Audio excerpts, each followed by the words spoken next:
That's right, Michael. The history books are lying. That's right, Michael. The history books are lying. That's right, Michael. The history books are lying. You need to know that. You must know that. Yes, that's right. The history books are lying. Hi, this is Patty here. How's everybody doing? This article is from the ancient pages. What was the Sphinx, and what is wrong with its body and its head? Let's take a look at this. Okay. It's definitely out of proportion. The body is way too big for the head. Alright? And we know that back then, they always were precise when they were creating their carvings and their monuments and this and that. They would do everything with precise proportions. This is not precisely proportioned. Okay, there has never been a satisfactory answer to what the Sphinx actually is or was. Anyone who goes to Giza can see for themselves that there is something wrong with the Sphinx. It only takes an instant. The body is gigantic, and the head is just a little itty-bitty pimple. The Egyptians never did anything like that. They were always meticulous about their proportions in their art. So, how is it that we have this monster with a tiny head sitting there in the sand then? There are several other things wrong with the Sphinx. They are: the back is flat. Whoever saw a lion with a flat back, no chest, and no mane? The Sphinx is sitting in a deep hole in the ground. Why is that? Why is it not sitting somewhere high up so that it can show off? There's a ruined temple right in front of the Sphinx, with a wall practically up against its nose, and no door to that wall. Why obstruct the view of the Sphinx from the front like that? And if it was a temple, if the temple was for worshiping the Sphinx, why is there no access from the temple to the Sphinx so that you can even get to it? Yeah, good questions. The pit in which the Sphinx sits seems to be deeply eroded, as if by flows of water. Well, what caused all of that? It looks as if water was poured down from the sides. But on the other hand, there are no such vertical erosion patterns on the Sphinx itself, which instead has clear horizontal erosion patterns. How can these two different patterns at right angles to each other be reconciled? And what could possibly have caused either of them? None of this makes any sense if you think about it. Of course, many people don't think. They just gawp and move on, and, with their brains in neutral. That's true. Okay? But when my wife Olivia and I first saw the Sphinx many years ago, we just stood there in astonishment and both agreed that the whole thing was wrong, wrong, wrong. Look at the picture. That is wrong. I mean, look at that. Anyways, wrong, wrong, wrong. So, now after many years of work, we think we have found some answers. Naturally, any new idea about anything that everybody knows makes conventionally thinking people enraged, and 2, makes anti-establishment people delighted. No prizes for guessing which side I'm on. Let me first declare my position on what has become something of an entrenched notion amongst my fellow anti-establishmentarians. Well, that's a word, huh? Anti-establishmentarians. I do not believe that the Sphinx is 12,500 years old, nor do I believe in ancient rain. I do believe that the Sphinx is older than conventionally believed, but I do not believe it is thousands of years older, or anything of that kind. I do believe there is water erosion at the Sphinx site, but I do not believe it had anything to do with ancient rain, nor do I believe there was anything there to be eroded at any time any ancient rain fell. So what is the answer then? Sphinx Island and Moat. The water of the Nile in those days, as the time of inundation once a year, which no longer happens because of the Aswan Dam, came right up to the edge of the Sphinx temple, where there were even quays in front. So what I believed happened was that the water of the Nile was led into the Sphinx pit, which I now call the Sphinx moat, by some simple water-raising devices, led along the narrow channel between the Sphinx and the Valley Temple, the two structures in front of the Sphinx. Okay. I guess these are the structures. Okay. I mean, if these were the structures, they'd call them pyramids. Okay, where was I? Which I now call the Sphinx moat, by some simple water-raising devices led along the narrow channel between the Sphinx temple and the Valley Temple, the two structures in front of the Sphinx, and its flow was controlled by a series of sluices and water gates. The signs of these sluices and gates, with their many bolts and holes and so forth, no longer exist, because new stones and cement have been laid over them.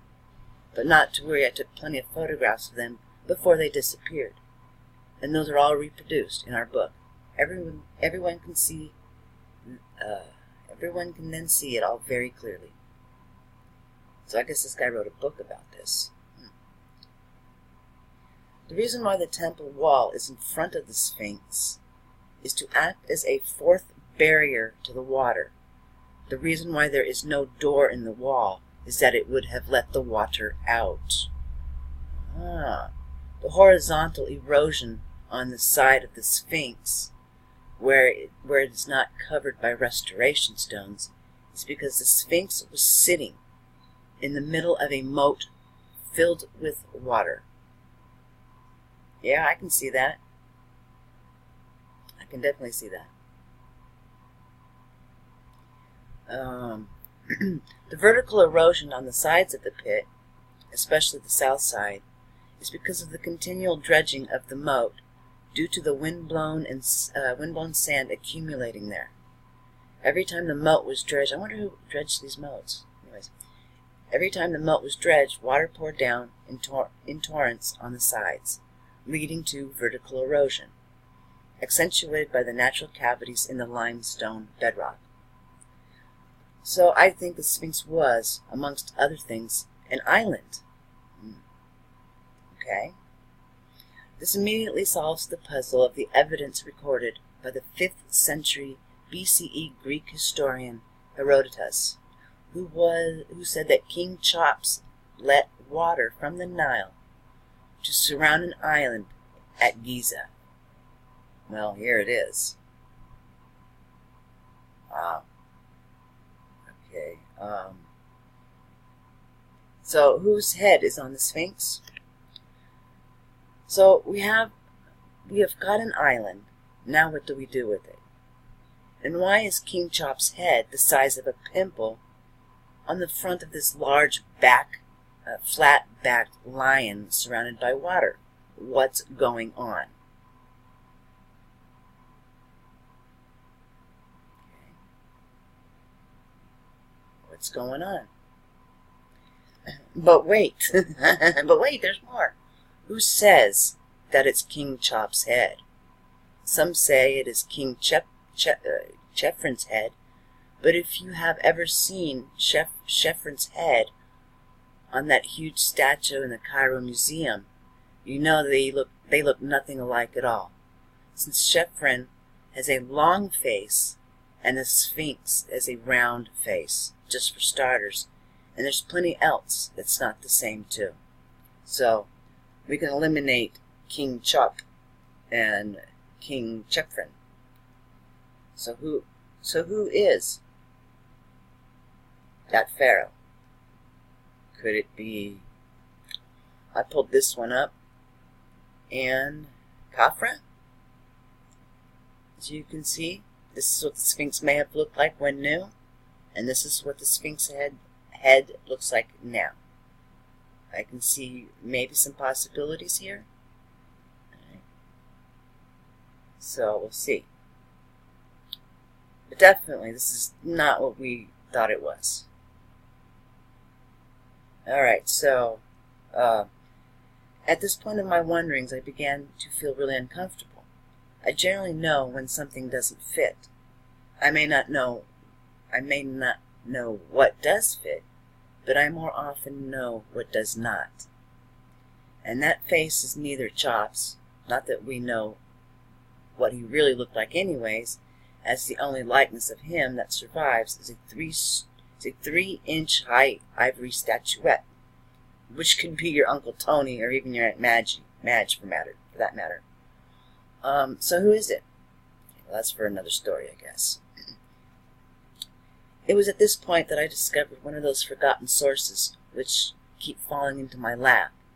And in this case, it was an article written by a German archaeologist named Ludwig Borchardt, long before the Sphinx was excavated, when only its head and neck were sitting above the sand. Borchardt used to go and stand there and look at it.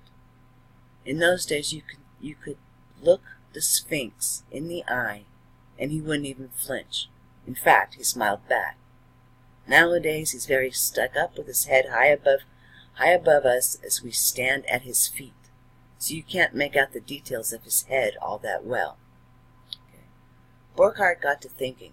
He noticed that the Sphinx was wearing eye paint stripes. No comment. Pharaohs have the right to do what they would like as consenting adults in the privacy of their own Sphinx pits. All right.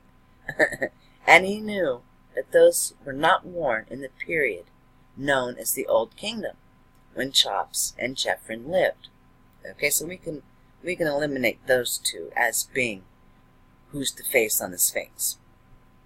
Okay, but the face has to be that of a pharaoh, since this headdress was the sacred religious headdress of the pharaoh known as Nemes. Borchardt, who was the head of Borchardt, who was head of the German Institute at Cairo, and therefore knew a thing or two, realized that those stripe patterns were not used in the Old Kingdom.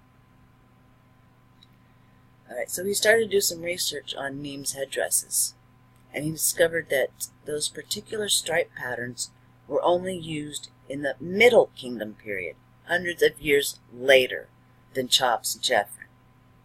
He wrote this all up in technical form and published it in a distinguished scholarly periodical, in German of course, but I had it translated and it appears as an appendix to our book. Alright, anyways, I'm going to go down. So, trying to figure out which pharaoh that is. It's anybody's guess at this point, but let's continue on with the story. Okay, let's go down here. Everybody knows herd mentality. So what was the Sphinx before it had that guy's face carved on it? Well, to figure that one out, you have to try to figure out what the Sphinx was before that pharaoh got his chisels on it. This draws one's attention to the flat back. Everybody knows, quotes, that the Sphinx is the body of a lion. As soon as I hear that everybody knows something, I know it must be wrong. I have a pathologically anti-herd mentality. All you have to do is tell me, quotes, everybody knows something, and I will instantly disbelieve it. That is because crowds are always wrong.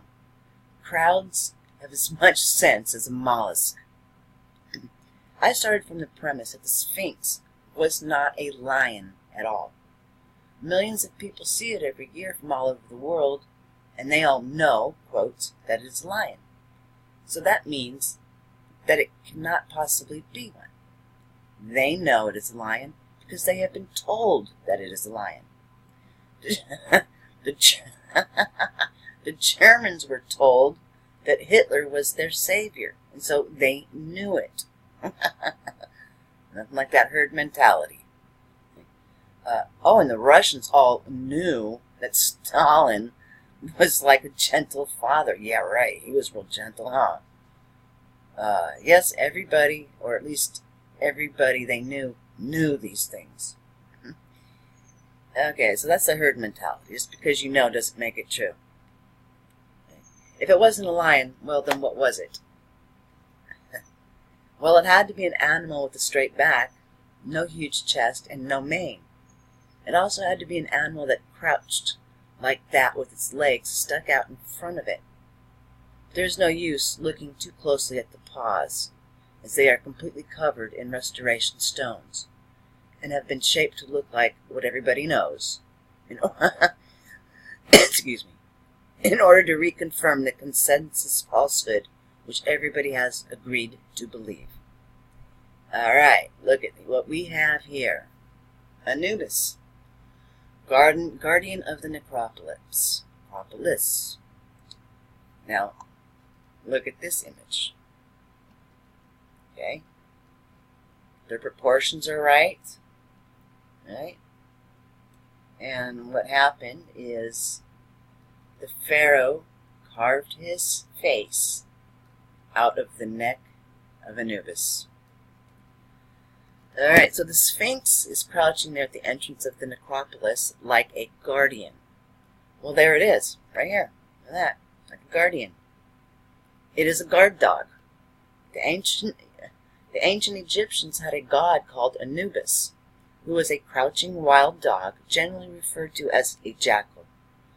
Although strictly speaking, there were no jackals in Egypt, and Anubis was really a wild dog species which is now extinct. Okay? So Anubis was the guardian of the necropolis, the guardian of the dead, and he was often depicted in the precise position as the Sphinx. There you have it. This is what the Sphinx once was. Anubis, guardian of the necropolis.